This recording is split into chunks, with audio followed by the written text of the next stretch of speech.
Welcome to Central Coast Self-Defense. I'm Peter. Today we're going to be discussing how to prevent the sucker punch knockout. So I'm going to specifically be talking about specific cues that people do before they throw a punch. After watching this video, I'm going to have you guys check out a couple of different compilation videos that you can find on YouTube, like the sucker punch knockout, one punch knockout, whatever compilation you can find. And look for these specific cues that I talk about, and you're going to see it again and again and again that people do this. Okay, so it's going to be a way to prevent any of this. A quick background on myself. I used to work for a facility where we helped people with brain injuries, and a lot of them had mental health issues.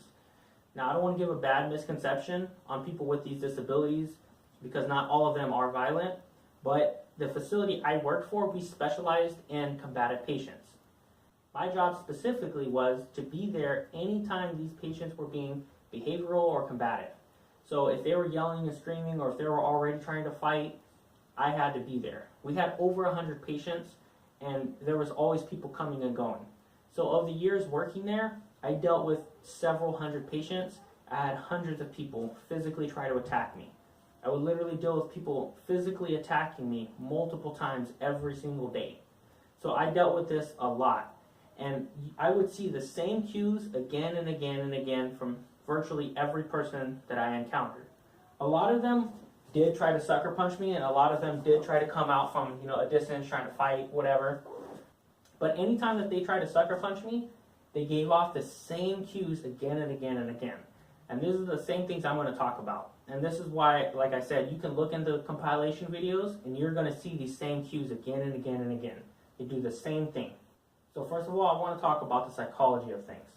Okay, so whenever you're under a high stress situation, your brain, it just tunnel visions onto something. This is why you'll see people who compete, or even if you're in a very hard sparring session, you'll notice that you generally will stick to what you know works. You're not going to be in there experimenting with stuff you've never done. You're going to stick to the things that you know works. And this is because your brain will hone in on the things that you drilled again and again and again. And this is also why you'll see people who train for a little bit, but they don't really train that hard or they don't train that long. And then they get into a fight, everything that they learned just completely goes out the window. And they just start throwing random wild punches. And that's because their brain honed in to their just natural instincts. Their primitive instincts, and they don't remember the techniques that they were taught because it's not drilled into them. Your brain only hones in on what it knows. So again, this doesn't work on a trained fighter because a trained fighter, they have a lot of tools, but a untrained fighter, which is more than 90% of people have very little to no training, when they've got a lot of adrenaline running through them, they're going to hone in on these one or two techniques that they know. And what they're going to be doing is they're going to think about the technique in their head, what they want to do. They're going to contemplate whether or not they should do it. And then they're going to move into the position that they want to be so they can throw this strike that they were imagining in their head.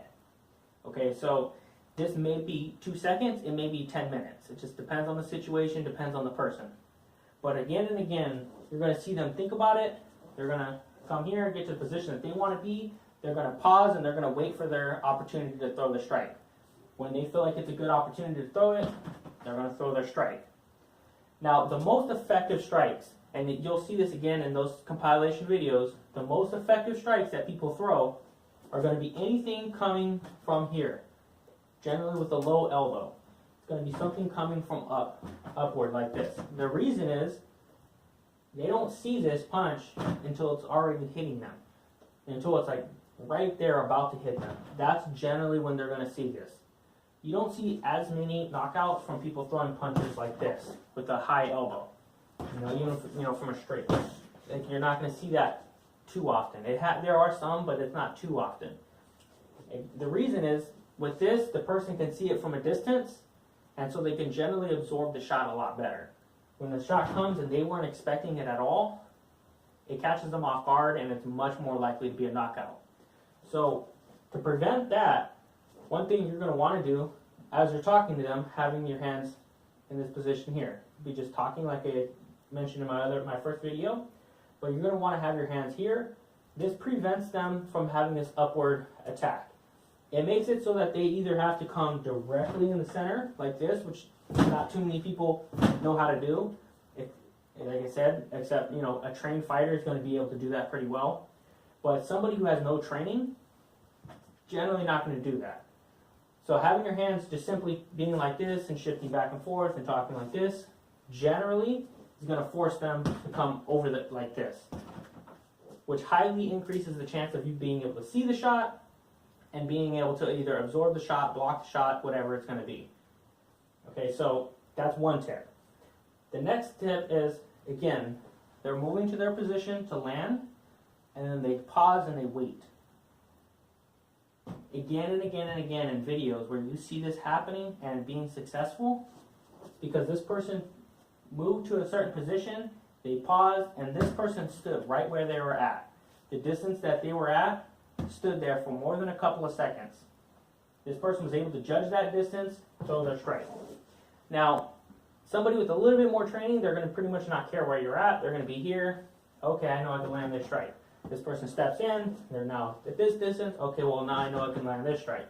But even then, what they generally will do is they're going to take a moment to judge the distance, plan the attack, shift their weight. They're going to do all this stuff, and then throw their attack.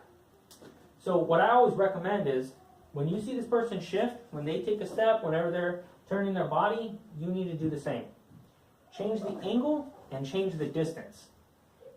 So the distance is going to be how far, how close. The angle is obviously whether, the angle that you're standing at them.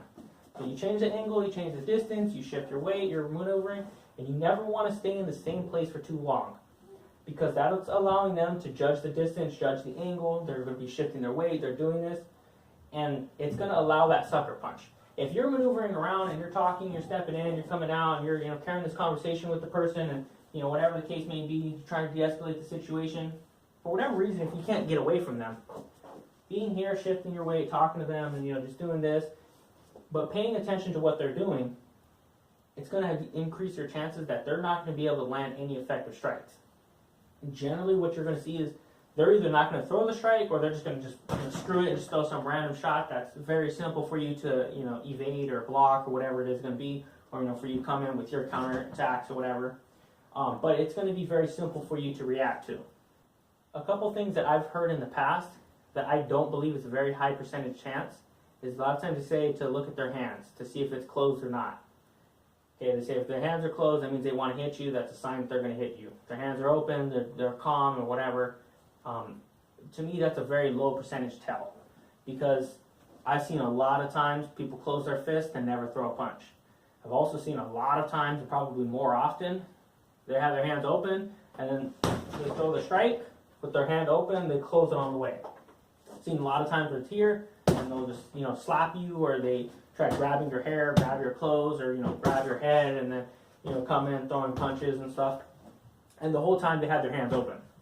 So to me, that's not a very high percentage chance. Now, I do strongly recommend looking at their hands, but it's more to make sure that they don't have a weapon, or to see what they're doing with their hands. But that's not a high percentage tell, in my opinion. Another one that I always hear a lot is, watch when they blade. They blade their shoulder, the arm that's back is the one that's going to throw the strike. In my opinion, that's a more high percentage chance than the clenching the fist, but it's still not very high percentage, because I've seen a lot of times where people did this and then they come with this attack here. Or again, they grab your shirt, they grab your hair, and this is the first one that where to go. Grab your head and do it. I've seen people turn here and then you just shoot in for a takedown. So to me, that's not a very high percentage. If they're turning and this arm is back, this is probably the most likely that they're going to throw. But in all the different possibilities that could happen, it's not most likely they're going to throw this. It's more likely that they're going to either grab you, do this, hit you with this hand, come this way, shoot in for a takedown, push you. It's more likely they're going to do something other than throw this punch. And I've seen that again and again and again. So that's not very high percentage. And that's why I honestly recommend, if they were to shift their weight like this, you don't really know what they're doing. You don't want to focus in on this arm, because if you focus in on this one hand, this one attack, and they come there, it's going to catch you by surprise. And the shot that you don't see is the one that's generally going to be the one to knock you out. So you don't want to focus too much on any specific attack. Just know that they shifted their weight. You should be shifting your weight and changing the angle change the distance and change the angle. So you should be moving because they move. So if they did this and now you move, and now you're now here at this angle, makes it a little bit more difficult. A trained fighter still is going to be able to change their strike. They're going to do something else. They might just come in with a different attack. But an untrained fighter, which is, again, is more than 90% of people have very little to no training, they're going to see you do that, and then they're going to step right back into the same position, the same angle. They're going to do it again. When you see someone doing the same thing again and again and again, even if they're doing it twice, that's probably a possibility that that this person's looking for this attack. They're doing something with this, and that may be a sign to strike preemptively. It depends on the situation. So again, when you look at the videos, you're going to see all the time, they're going to be here, shift, pause, wait for that opportunity, throw their strike. It might be 10 seconds, might be 2 seconds, might be a minute, but they're going to shift, wait for their opportunity, throw their strike. Okay, they're going to be here, they're going to take a step back, get to the position that they're going to be ready to throw in, they're going to be arguing for a person, they're going to pause for a little bit, and then throw that strike. The only time generally that you're going to see this not be that same thing is when the person is coming from a distance. They already plan in their head what they're doing, they're not contemplating anything, and their mentality is once they get here, just bam, just hit. Now that could be another possibility, and that's where other things are going to be coming into play. For that, you're going to want to watch my other videos. But also just keep in mind, this is not a foolproof system. It's going to work more than 90% of the time. This is what happens. But no technique is 100% effective. But 100% of techniques can be prevented from working or countered. So it's just something to always keep in mind. There's no way you're ever going to find 100% technique. It's not always going to work in every situation. What I'm saying here is going to have a high percentage chance that this is what they're going to do. The same cues, and I've seen this personally again and again and again, and I see it again and again and again on videos on YouTube.